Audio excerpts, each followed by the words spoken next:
This is Daily Blast Live. We're talking about what you're talking about. Get real. You all ready for this? Dun dun dun dun. No. Y'all, just stop. This is a sham. Welcome to DBL. The laughs have already started. How we feeling on this Wednesday? You didn't know what day it was. I did not. Sure. It was a nice delay, though. Yeah. Is it Bieber Day today? Okay, today is a very special day. I'm going to see Justin Bieber in concert. It's also me and my wife's anniversary. You started with the... I wanted to make it kind of comical. Wait, I don't want to get you in trouble. How many years? 6. Okay, good. We've been together 12 years, but 6 years married. That's what's up, man. And I got it right this year. To boot. Yes, remember season 1, there was some debate. The 15th and 16th, it was up in the air on both of our ends, mine and hers. The viewers wrote in. I mean, what better way to spend than with our best friend Biebs? That's right. Unfortunately, we do not have a Biebs story, but I will when I come back. All right, so how young is too young for plastic surgery? Well, supermodel Bella Hadid said that she was just 14 years old when she got a nose job. So during an interview with Vogue, Bella talked about her plastic surgery, saying she now regrets the surgery and wishes she kept the nose of her ancestors.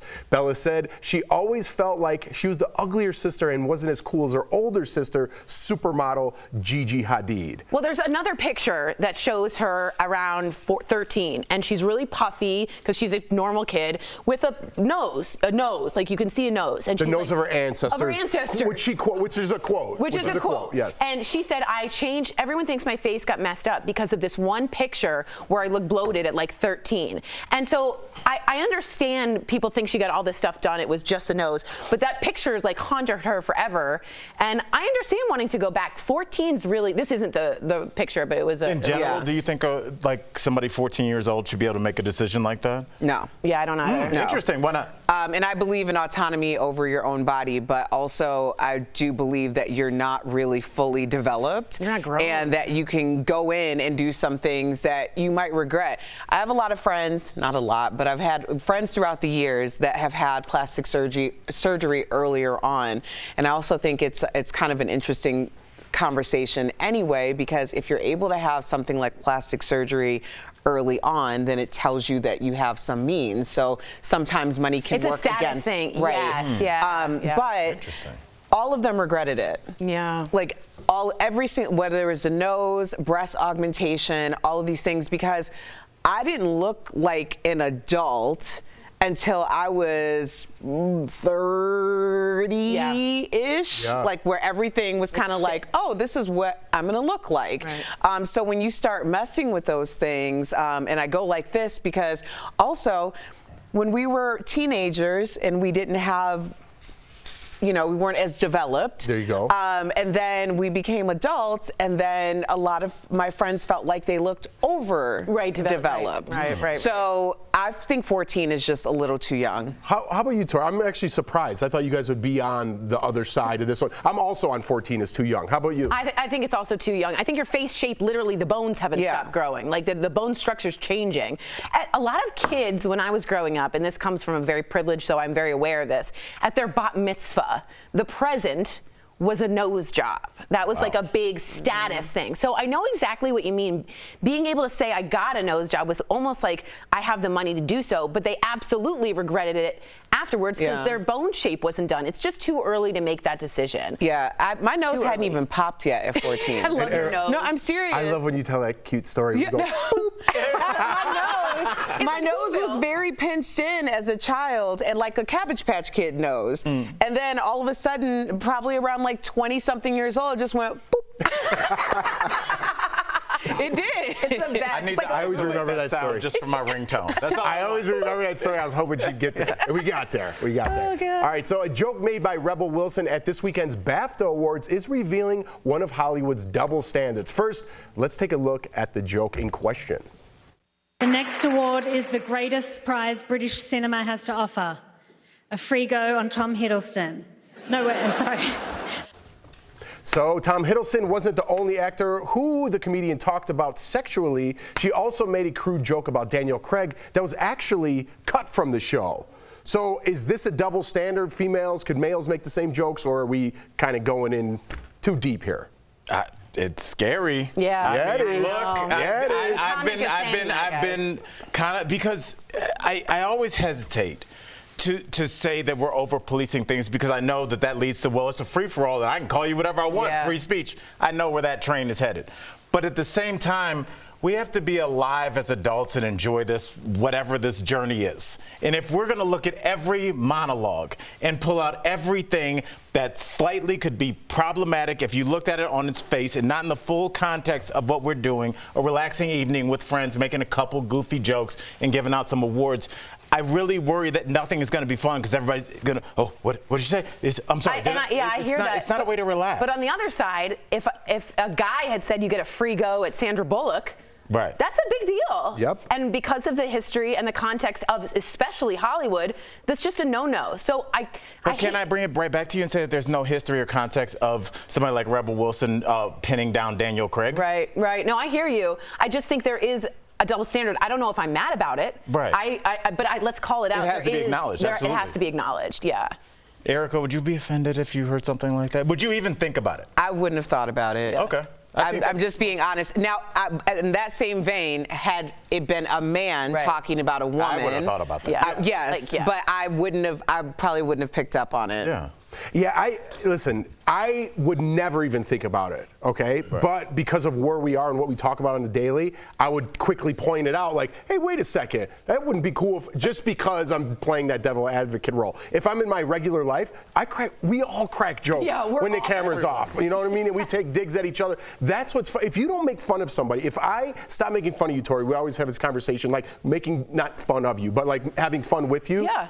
Would you think something's wrong with me? I would be horrified. I think you'd hate me. Right. I know your love is that currency of joshing with me and joking with me. And we all do that, right? Yes. But the society has taken it to another level because they might not be in on a joke. And I get it. And there's historical context too. But no, where do we go from here? I think what you're saying is very, like that analogy or that example is very important, because when Al was talking about, what are we doing? Are we sitting amongst friends and just having a good time cracking jokes? Like, there is this situation now where there's so much transparency in the world. Everything is so public that everyone thinks that it's all for them. Yeah. And I say that carefully because I do think that there needs to be proper policing, if you will, in terms of the, on top of people's bodies and, their autonomy and all of those things. I think all those things are completely valid. But I do think that we're so open because everyone feels like we are the world universe. We're in the chat room. We're all in that chat room. Yeah. Right, and we're not. And we're not. The reality is we're not. And Erica, also in that chat room are people whose job it is to highlight racism, which is important, sexism, which is important, transgender phobia, which is important to highlight. But all those people have an agenda. So when they see a comic or anybody say anything about race or sex or gender, there is going to be an issue where, because that's their lane, they're going to be like, oh, I don't know if I care for that, because that's what they talk about. Yeah. But in the general context of what we were talking about then, that was a comedy show. So there's a difference if a senator saying it and if a comic is saying it. Do you think it's a branding issue then? Because to me, it kind of rides the line of, we have eliminated the nuance in nuanced conversations. Yeah. So is that a brand identifiable? Like, if you're like, it's my brand to call out, injustices. Right. So are you required at that point to call out every single example to even the playing field? I told Jeff and Eric, I don't want to cut you off, but what you just said just sparked something. I told Jeff off camera a couple months ago, I was like, the machine is going to eat. And the machine is whatever your platform is and how you generate clicks. So if your thing is I call out, unfair hiring practices in corporations, everything that comes across your site is you're going to be looking for that. So whatever your platform is, you are going to eat that. So if it's a comedy show, you're going to dissect that. If it's what a senator said, you're going to dissect that. If it's a leaked tweet between a celebrity, you're going to dissect that. And what happens is, yes, we are talking about that issue, but we lose context every single time. And context is the basis of every conversation. So how can we move forward? And it seems like we can't. I'm going to give you a little something because I get in my sauna and I listen to positive stuff. Yeah. And there's this guy from India, this guru. I can't think of his name now. He's got the beard, looks very guru-ish, famous guy. But he said something, the words aren't what's offensive. It's how you react to the words that is different to each individual, right? So to us, this wasn't a big deal. But to someone else, it might have hit them in a different way that offends them. And we have to know that as people. Like, listen, this doesn't offend me personally, but it might offend somebody, and I care about you, so I'm going to care about this issue. Totally. But we can't take on every single issue for every single individual. But it's how you react. And I thought that was very interesting because I was like, huh. Because he said if I said the same insult in a different language and I just smiled on my face, you would smile too. It's how you react and what's going on with you at the time eternally that kind of projects out into the universe. What you're seeing it from. That's really interesting. I'm getting old. I want to keep talking. You're in a sauna with the light? That's awesome. I'm in my sauna with my Indian guru.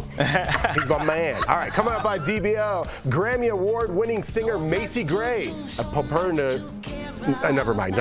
She tells us all about her new music and new reality competition show. I play her in the sauna sometimes. Oh, do you? And Kanye West just keeps going who he's going after now on social media. We're going to talk about it next.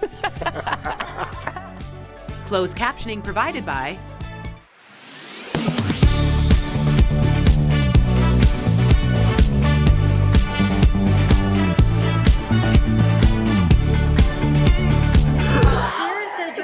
By the way, I just learned from your...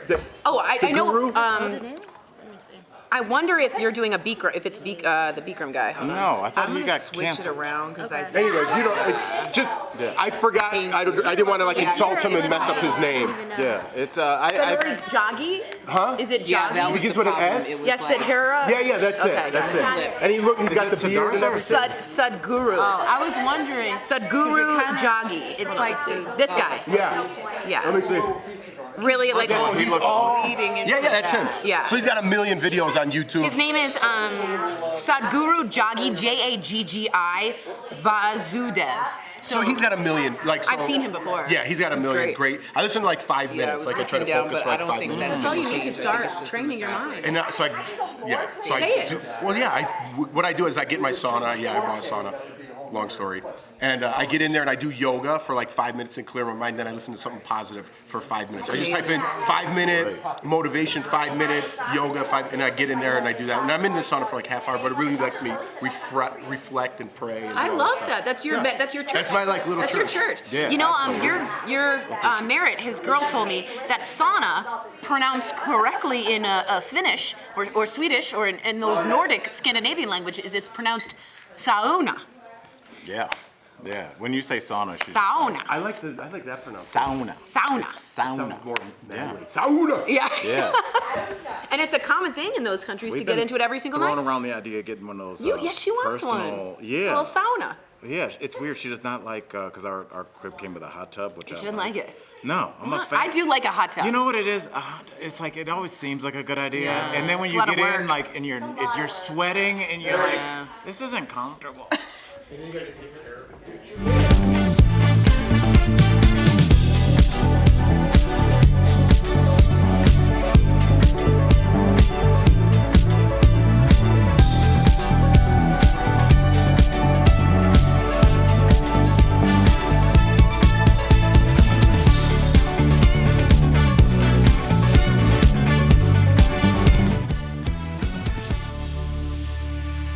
So Kanye West isn't slowing down his war of words. This morning, he went on an Instagram rant talking about Kim's new boyfriend, of course, Pete Davidson, as well as other celebrities. First, let's talk about Pete and what he posted, okay?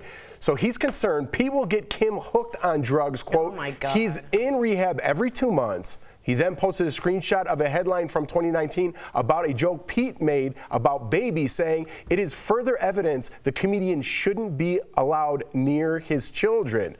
Kanye then What took we say aim about context, Jeff? Yeah, exactly. Kanye then took aim at host Trevor Noah using a racial slur against him. Yesterday, Trevor obviously spoke about the rapper on The Daily Show, warning that Kanye's online fight could get violent. I said from the very beginning, restraining orders are going to come into play here. It's going to go legal. It's going to get real messy, real dirty, and real expensive. And if you watch the clip on Kim, and I don't know if she's speaking about Kanye, you see her go, I have all the resources and all the time to burn all these people to the ground. Now, again, I don't know if that's about Kanye, but she's not going to take this lightly at all. Commander? Yeah, I'm with you. I'm with you. That's exactly it. Man, okay, this is going to sound repetitive if you follow me on social media, but I've been talking about this thing called, basically we've become narration contractors, and I think it's a thing that has come out of being isolated for 2 years, and our interpersonal communications are lacking. And what happens is we start to develop these narratives in our own heads. So we're outside, but we're still living in our own heads. And we put together all of these theories and what other people are thinking, and we build this house of nonsense in order to support what our theory was in the beginning. This applies to Kanye because he's so isolated as a celebrity in general. He is surrounded by yes people, because if you don't say yes, he shows you the door. And this is dangerous. But in terms of the average person, this is happening all over the place. You see it play out on social media. People go really deep into what their beliefs is and their house of cards or whatever, and they just continue to go on with these narratives. And it's super dangerous and it's super concerning. And now, I mean, like, who's going to be left? It's going to be like Kanye against the world. We're getting rid of comedians left and right. I mean, look, almost every story we're covering now involves a comic, because comics are the only people that actually say anything. Or push the envelope. Yeah, because athletes, you hear an athlete speak after a thing, it was a good game, I hope their team wins, and they played hard. Athletes don't say anything. Senators, they could be passing the worst bill ever, but they'd be like, this is for the American people. Everybody's like, okay. But comics, we have to say stuff that can be isolated. And Erica, what you just said, like, blew my mind. Yeah, I never thought about that. Building a house of nonsense, right, that's exactly what people are doing. In this world that you've created, and you're just like, well, this woman in the pink dresses, she must have been at Karen. It's like, it's Tori. She's the most fun person ever. But if you don't know that, you're just like, oh, she's going to complain to the manager. And it's like, you're saying that because you've seen 29 videos of people that look like Tori doing that, but it's not true. And that's so interesting. If you deconstruct your own life, deconstruct your own reality, and start to rebuild it almost post-pandemic, it's interesting to see what you'll find out. But like Kanye, I just had to be really quick here, is Kanye's house to me is more amplified because he's so powerful than any other, so it's more dangerous to me, if that makes sense. Yeah, no, I agree. That house to me is really scary. Are you worried this ends in some sort of tragedy? Yeah, I am. I really am. I really am. I think a lot of people are. All right, we'll be right back.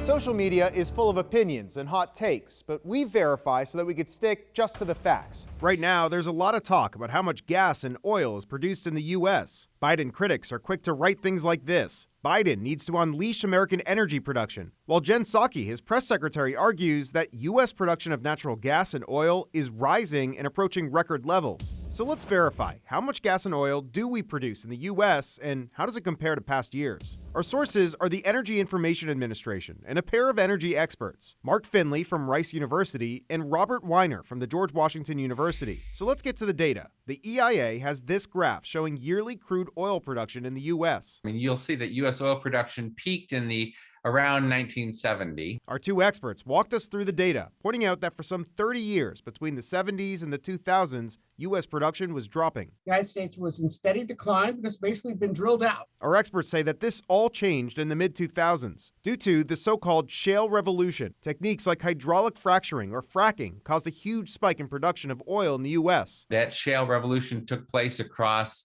successive administrations of both Democrats and Republicans. So let's get to the latest numbers. In 2021, there were over 4,082,000,000 barrels produced in the U.S. That's only lower than 2020 and the peak in 2019. Weiner says the decrease over the last 2 years was due to the global pandemic. With demand way down, production needed to go down also. So the oil companies produced less.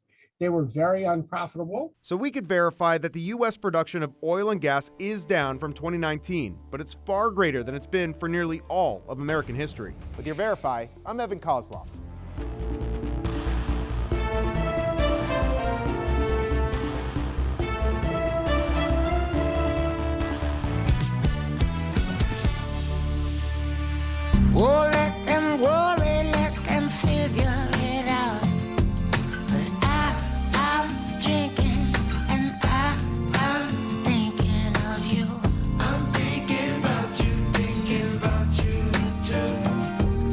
I just looked over and people are watching me dancing. Like, don't, please stop. Welcome back to DBL. That was a single off Grammy Award-winning artist Macy Gray's new album coming out soon. Earlier, we caught up with her to talk about all of her upcoming projects. She's hilarious. Take a look. So you just dropped your first NFT. For our viewers, if you don't know, because I just learned what an NFT is, an NFT is a digital asset that represents things like art and music. So Macy, why did you choose your NBA All-Star National Anthem performance as your first NFT? The proceeds from the NFT go to the children of Ukraine, the refugees. And so we thought it'd be cool to put that anthem with it, because the anthem's about hope, you know? Mm-hmm. And unity, and so just showing like that we as Americans, you know, are affected by this too, and want to help as much as we can. That's powerful. Absolutely. Macy, I just quickly wanted to ask you, speaking of that very performance, what made that night so special? You've done a million great things. What made that night so special for you? I was so nervous. It took me a long time to feel special. Yeah. I was like, way after that I could finally like breathe, and then backstage I met all these people. I met Bill Murray and Dave Chappelle, you know, and Michael Jordan, so that was cool. I was going to say, I can't believe Macy Gray gets nervous, but then, yeah, meeting those people, I'd be a little nervous. Right? All right, you released I Try to Say Goodbye. Sorry, but I love that song 20 years ago. It has over 240 million streams on Spotify alone. When you write new music, and I think a lot of artists can get with that, do you ever feel pressure to always top that song? Or is that song, it's in the wind, you let it go, you breathe into new life? Well, yeah. See, you know what? My problem is I don't know what I did. If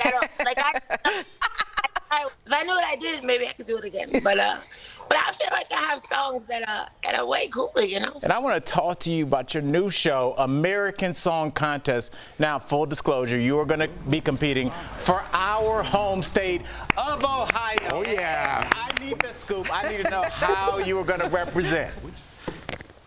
Yes. Oh, we're going to get up there. We're going to do Ohio. We're going to be the best. We're going to kill them. That's right. They're going to just go after we're done.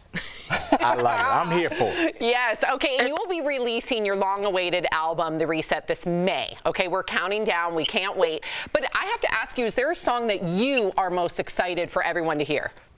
Oh, it's cool. You know why? Because you'll hear it really soon. It's the one we're doing on American Song Contest. It's called Every Night. And that's the song that we're performing on American Song Contest. So everybody's going to hear it in a couple weeks, actually. I want to circle back with you because you mentioned how your NFT is going to the children of Ukraine.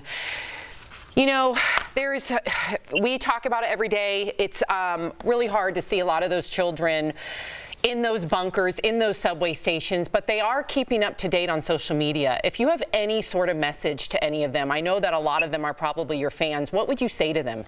It's easy to discuss it and feel bad about it, but they're going through it. So I don't know what I could say that would help, but I would just want to know like what we all can really do. You know what I mean?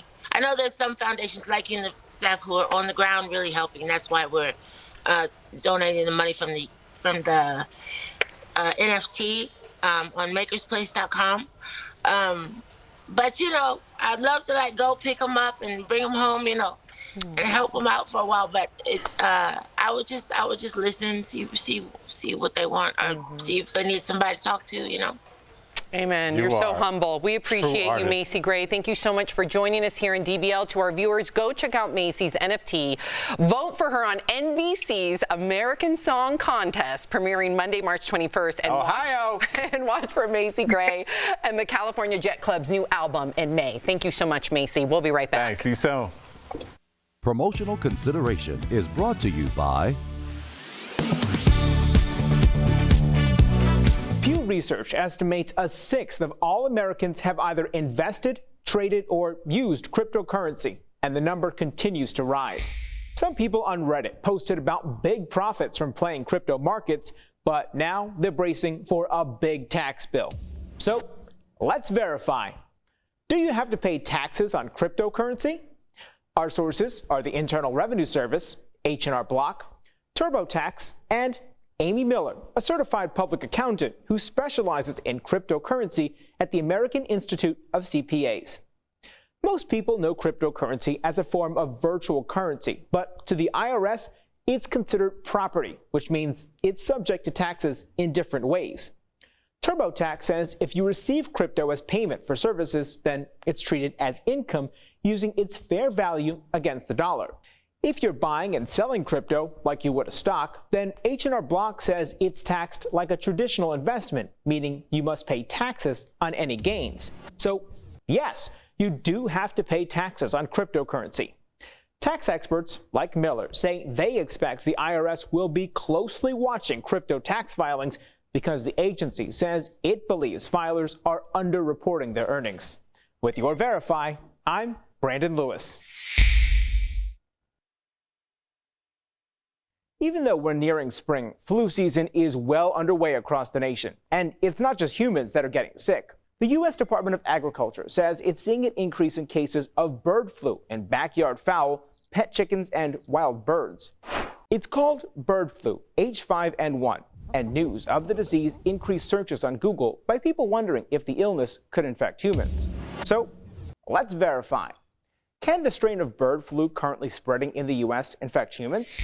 Our sources are the USDA, the Centers for Disease Control and Prevention, and the World Health Organization. H5N1 first circulated worldwide in the 1990s, but hasn't been detected in the U.S. since 2016. The CDC says the disease causes a 90% mortality rate in chickens and can cause death within 48 hours. However, the agency says H5N1 poses little risk to most humans, and there's never been a documented case in the U.S. This is because the virus spreads to humans through contact with an infected animal's saliva, mucus, and feces. The greatest risk is to farmers, poultry workers, and hunters. The WHO says there are less than 1,000 documented H5N1 cases in humans since 2003, and about half resulted in death. It's difficult for an infected human to pass the virus on to someone else. So, it's true, the strain of bird flu currently spreading in the U.S. can infect humans, but it's rare.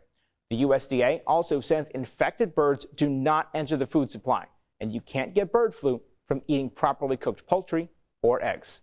With your Verify, I'm Brandon Lewis.